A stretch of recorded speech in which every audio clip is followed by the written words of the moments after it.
Hey everyone. You know,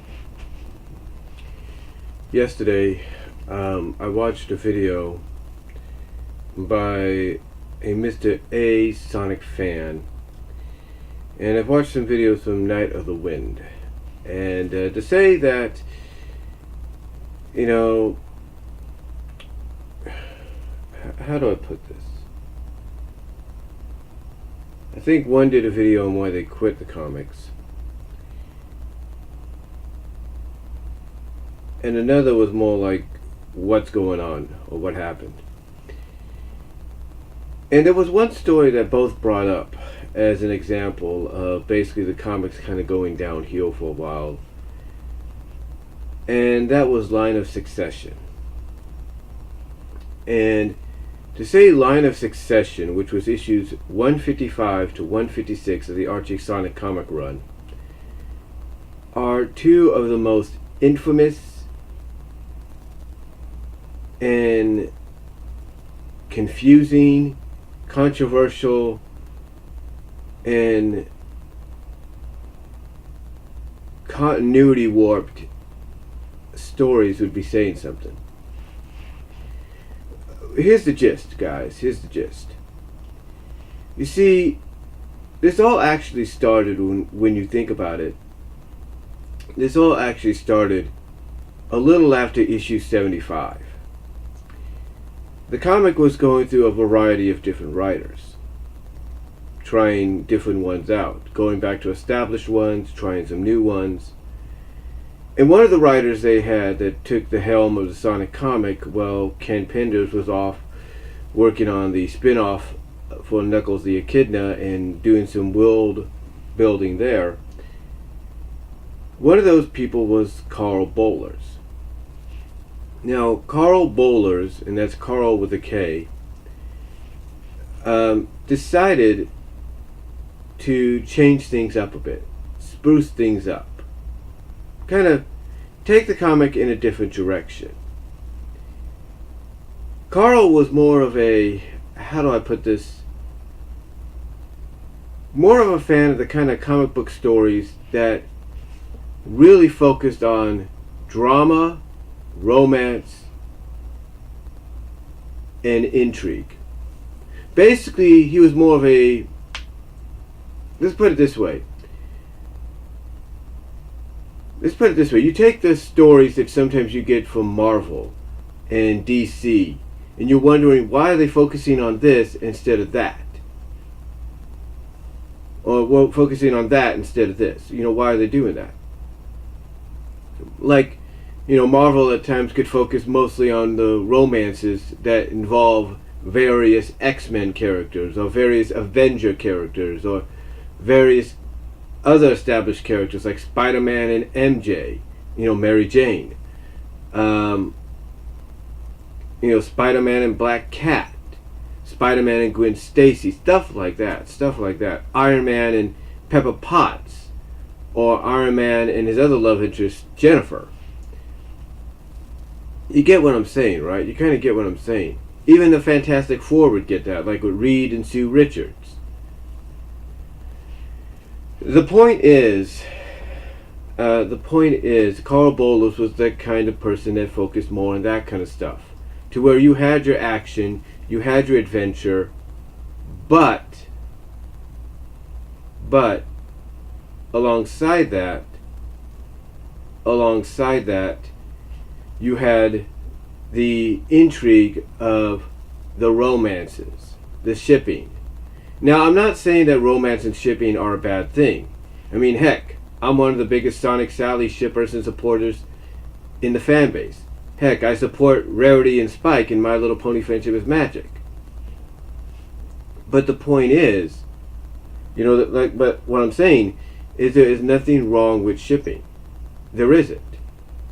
The problem, though, is when you put too much emphasis on it and you use it in the eyes of a lot of fans to ruin characters or make characters go completely out of character, OOC.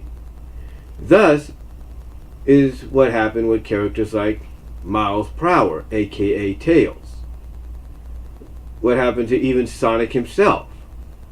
what happened to Sally, Antoine. Basically the entire cast, if you will, completely went out of character. And why? Because Karl Bollars wanted to try to spruce things up, freshen things up. And he did this, like I said, post issue 75, because basically what happened is the freedom fighters went against orders. I'm guessing something happened. I gotta go back and read the issues, because I do have them. I have the actual issues they came out in. But basically something happened to where the freedom fighters all went against orders, and basically because they went against orders, they were disbanded. They were done. And this was at the order and the behest of not King Max, not Sally's dad, no. It was done at the behest of her brother Elias, because he was suggested this, from what I understand, from what I can remember, he was suggested this by Geoffrey St. John, who was the head of the royal family's secret service. So Geoffrey St. John was kind of like an advisor to King Elias. And by being an advisor, this kind of made Geoffrey more of a despised character than some already saw him as. Because if you take a look at his motivations, he wanted to make his secret service look better than the freedom fighters. He wanted to make himself more so look better than Sonic, and thus by making himself look better than Sonic, his goal, his end game, if you will, was that maybe that would impress the king, the real king, King Max, the acting king, Max's son, Elias. Maybe in his eyes it would convince them that, hey, I'm the right person for your daughter. Because remember, he still had a thing for Sally. Even to the point that when Sonic wanted to talk to her, and Geoffrey's like, do you have an appointment? And Sonic's like, well, when did I ever need one? And Geoffrey's like, well, you do now because she's royalty. You can kind of see what I'm talking about. There was even, some would speculate, some even speculate that in story, it was Geoffrey St. John that had suggested to King Elias, and King Max, to not only disband the freedom fighters in favor of the Secret Service, but to force the freedom fighters and any other young teenager, any other Mobian teenagers or young preteens, what have you, to attend school. And that's what happened. Basically, in the, I would say,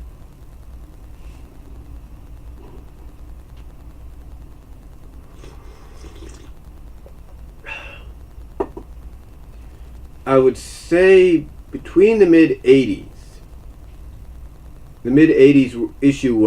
issue-wise, the mid-80s run issue-wise, the Sonic comic, that's when Karl Bollars, and I don't know if Ken Penders had a hand in this, but one, if not both of them, decided to go the high school drama route. Yeah. Stories were good, don't get me wrong. They were good, and it was nice to see the freedom fighters have, different designs or different outfits or looks to them outside of the freedom fighters look. So it was nice to see that.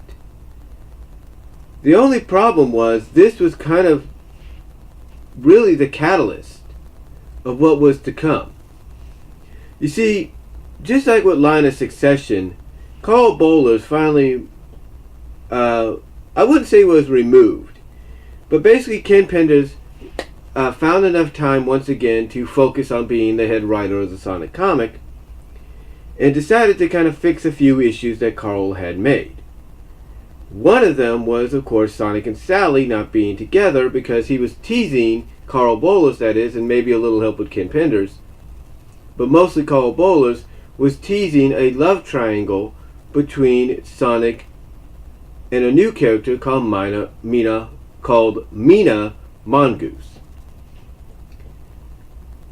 So they were teasing this, and it wouldn't be until about issue 122. I believe issue 122 was this entire thing was resolved. It was issue 122 where this entire thing was resolved. And basically Ken Penders said, you know what? This ain't working. We're going to go back to Sonic and Sally. And away they went. The only problem, though, people might have with the reuniting of Sonic and Sally between issues 122 and 123 was what happened in 124. You see, in issue 124, Sonic basically popped the question. And in royal terms, he was given permission to be the consort of Princess Sally. In other words, be her fiancé, be her husband-to-be.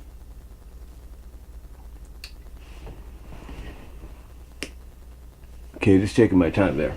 But like I said, he was given permission to be her husband-to-be. Well, this lasted, we'll put it this way, this engagement lasted from the rest of 124 through most of 125, was put on hiatus for, I would say, about 5 issues, 5 months, brought back to the forefront when Sonic returned, and then was obliterated by 134 thanks to Karl Bollars. Because you see, during this time, both Ken and Karl, I think, were going back and forth on issues, because we had a Sonic in Space saga going on, because the result of the ending of 125 is it looked like Sonic had sacrificed himself to save the planet, but instead of sacrificing himself, he was blown 85,000 light years away, which, in a sense, while he was there, may pass for a few weeks. Those few weeks equal to about a year on Mobius. So for about 1 year, every character, including Sally, thought Sonic was dead until he returned. And up till 134, him and Sally was still back on as an engaged couple. But then 134 happened. And that infamous moment that fans talk about happened. The slap. And it was during this time that a lot of fans that had supported this comic, even supported characters like Sally, started to be turned off by her character. They started to be turned off by Sally's character for the way she was being portrayed. 134 basically showcased her being selfish. And only thinking about herself. Which, when you put her in the hands of a different writer that wants to go in a direction he feels is best, that's not the best scenario. So what happened in the long run? Well, what happened in the long run is Ken Penders came back on board. Now, just like before, Ken had to fix a lot of what Karl had done. One of the biggest things that he had to fix was the whole Sally-Sonic situation. Because what Karl had done is ruin certain characters and their backstories and the reasoning for certain things happening, certain events happening in their lives.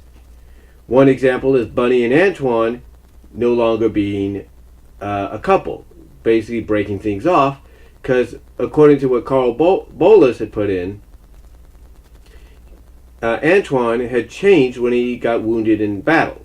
He developed a scar, and because of that scar and because of being wounded and getting the scar on his face, his demeanor completely changed to the point that he shunned Bunny and the relationship they had.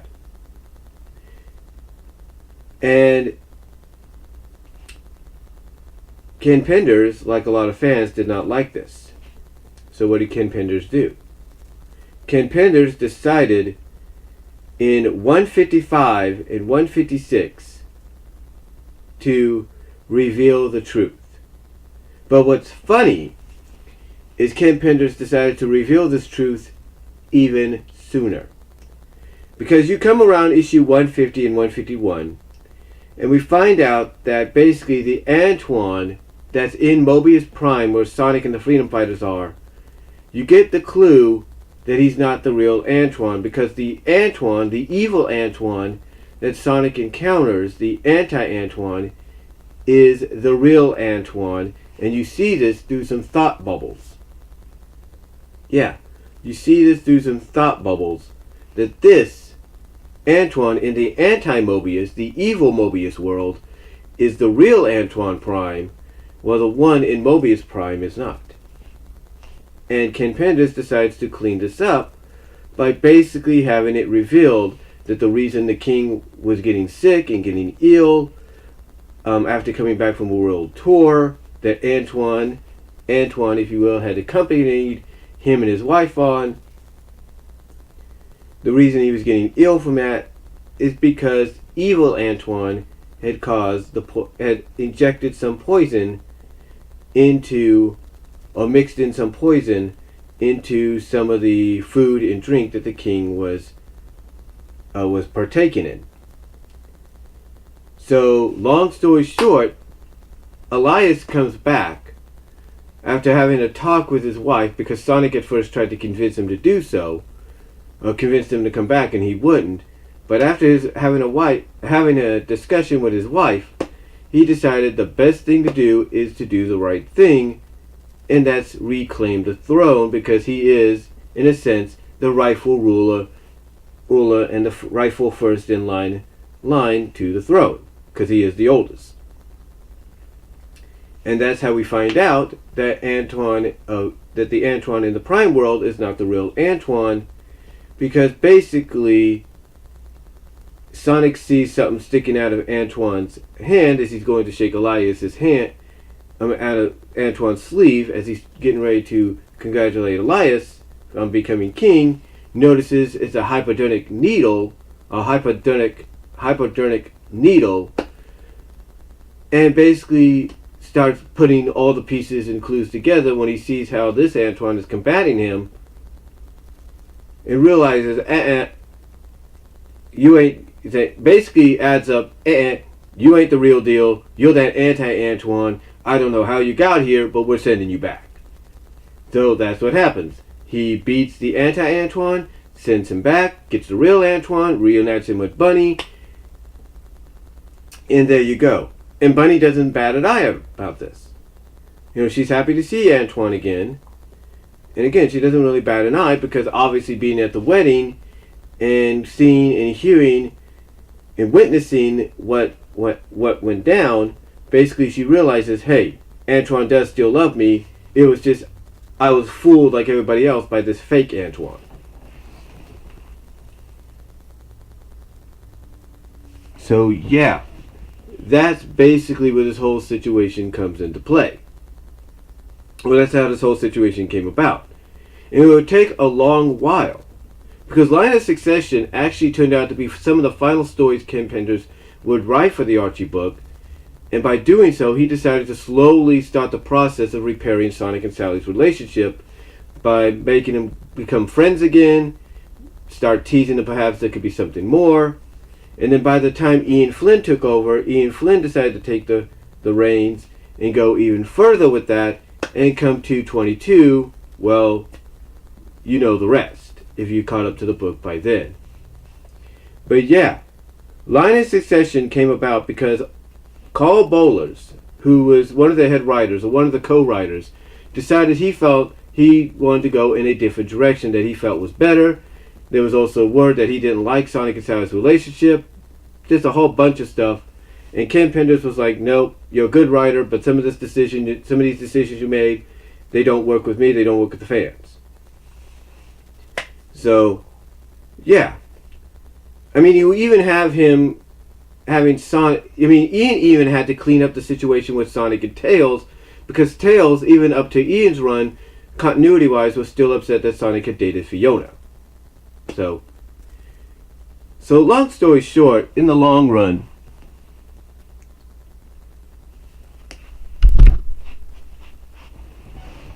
sorry about that, this is going to be edited together, almost went over a bit, but like I said, in the long run, Ken Penders basically said, look, Karl, you're a great writer, it's just that what you're doing here, it doesn't work. It doesn't work with me, it doesn't work with the fans.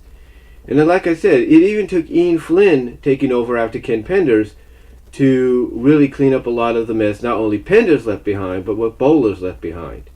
I mean, the whole tension between Sonic and Tails lasted up to about, what, 178, 179? And Tails had to finally express why he'd been so angry with Sonic, why he'd kept this anger inside of him. Even though Ian Flynn basically wrote a story that basically showed that Fiona was still kind of wanting to do her own thing, and Scourge, the anti-Sonic, now under a new persona, provided her that freedom. The point is, the point is, when you don't, basically the point is this: when you give one writer the reins to write the book, while the other, while your established writer is doing work elsewhere, make sure that writer you bring in stays true to the continuity and doesn't go off rail, alright? Because by going off the rail, a new writer can make a lot of mistakes, can make decisions that fans don't like, and then when the established writer comes back into the picture, and then a new writer comes in after him, or after them, they have to look back at what's happened and be like, great, now we got to clean up and fix this mess. And that's something you don't want to have happen. And that's why when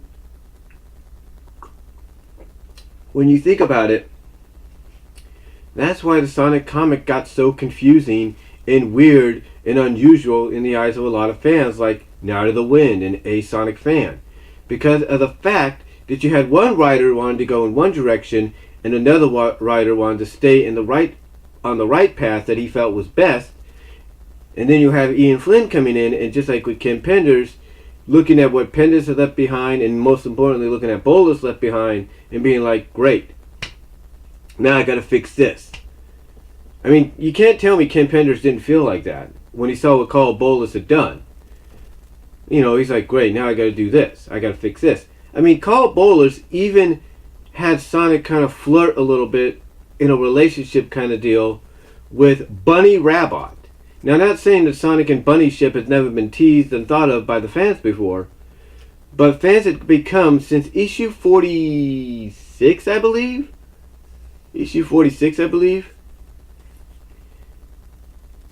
fans had become so admired, or so enthralled and intrigued and receptive of Bunny and Antoine having a relationship that the whole Bunny Sonic ship thing went out the window. But yet, Karl Bollars decided, and even I think Penders at times, decided to tease something there. But nothing came. But thankfully, when Penders and then later on Ian Flynn came back on board and then came on board, they decided to fix the whole situation because, like I said, you know, nothing against Karl Bollars, okay? Guy's probably a good writer when given the right instructions and given the right directions to go in. He's probably a very good writer. But if you don't have direction,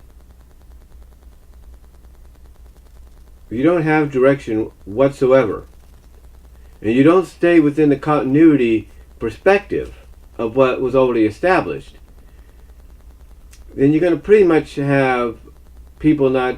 You're going to pretty much leave a reputation. You're pretty much going to gain a reputation that doesn't make people look down at you very fondly, if you know what I'm saying. So, and it would make some other companies hesitant to hire you, even as a freelance writer, to pen some of the stories. But anyway, yeah, I just thought I'd come out here and kind of explain. Hopefully I didn't ramble too much, but kind of explain why Line of Succession came to be, you know, what led up to it, and what basically had to come after, you know, as far as repairing, fixing things, stuff like that. So, yeah, hopefully it didn't make this any more confusing than before. Hopefully I made things a little bit more clearer. You know, because here's the thing, I've subscribed to the book when it was around since about issue 72. And my last issue I got in the mail was 281. Or 280, 281, something like that. That was the last issue I got. So I was constant in my subscriptions for about almost 210 issues. So I pretty much know what was going on. But like I said, I just wanted to come out here and kind of hopefully explain and give a better, clearer explanation as to why things came to be. So let me know what you guys' thoughts are on this whole situation. Sonic fan, Night of the Wind, I'd like to hear what you guys have to say about this and response. And that's all I'm really going to say, guys. So until next time, God bless. Take care.